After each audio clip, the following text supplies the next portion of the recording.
Thank you very much, Madam Chair. And Mr. Secretary, it's good to see you. You and I have had several discussions about SNAP benefits for people who are gathering together and whether or not they are appropriate under the law. I asked one of your staff leaders in the Department of Agriculture, and she said despite the fact that the agency had paid out these SNAP benefits for 20 years, it was the result of a mistake. We are now trying to resolve this so that these elderly people in my state, some 8,000 of them, are not denied basic food benefits, and I hope that you will continue to work with us to try to find a solution to this problem. Yes, sir. Thank you.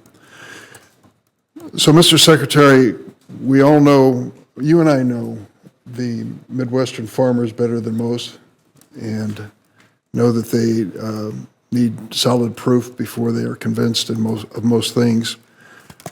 10 years ago, I started asking visiting farmers a very basic question in the groups that came, Farmers Union, Farmer Bureau, and such.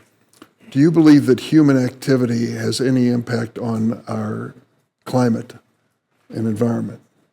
And to be honest with you, for several years, no one raised their hand. There was some skepticism about that premise. I think things are coming around, and I hope they are. But I want to ask you the policies of our Department of Agriculture and proposals in the Farm Bill when it comes to two or three basic things. One of the issues is the creation of solar farms.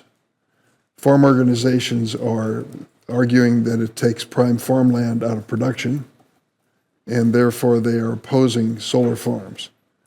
We all know that that is on its face a true statement in most cases, but we also know that many other factors relate to the removal of prime farmland from production. Do you see a way that we can deal with marginal or unproductive land as a source in rural areas for solar farms and get engagement from our farming community in this national effort? I do, Senator, and the reason I do is because of the Inflation Reduction Act and the historic amount of resources provided under the REAP program, which could create the basis upon which farms could be established. I think it is important for us to encourage the utilization of that opportunity on highly erodible land, on land that is not as productive as it needs to be or should be, and as a result can create a new revenue stream for farm families. I think it's also important for us to look at our CRP program in that same vein. I also think it's important for us to look at creative ways in which those solar farms could coexist with additional operations. I know that there are many sheep operations that essentially combine solar farms and raising of sheep. The sheep basically maintain the vegetation, and then that sheep then becomes processed for a local and regional food system. So there are ways, creative ways, to have solar farms and a livestock production facility operation, for example. I want to explore that. I also want to address one other aspect. As of October, maybe September of last year, my wife and I became electric power generators in the city of Springfield, Illinois, by installing solar panels on our roof of our home. We're not the first in the city to do it, but the first in our neighborhood for sure. The net impact is that our electric bill has gone down from $115 a month to $15 a month. And that's good news for us, and I think it shows that the investment was worthwhile. So I started asking the question of farmers who visited whether they were looking into this concept of net metering. And I can recall one farmer said to me that he wanted to install a major solar panel array on his 3,000 head hog operation and benefit from net metering because he ran fans 24/7 for the livestock. He ran into a problem. It turned out the electric co-op did not have transmission lines sufficient to deal with net metering. And so we're still trying to help him, and there may be a way out.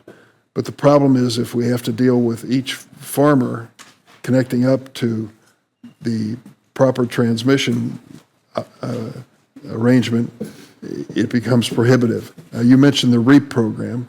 The REAP program is very good, but it deals with the farmer on the farm, and it doesn't deal with distribution lines, as I understand it. Is that your understanding too?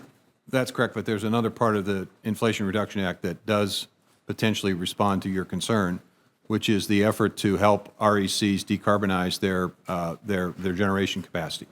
And so we have a significant opportunity that can leverage resources under the Inflation Reduction Act to encourage RECs to convert from fossil fuel-based generation systems to renewable systems, which in turn would result in the need for the infrastructure necessary to make that happen.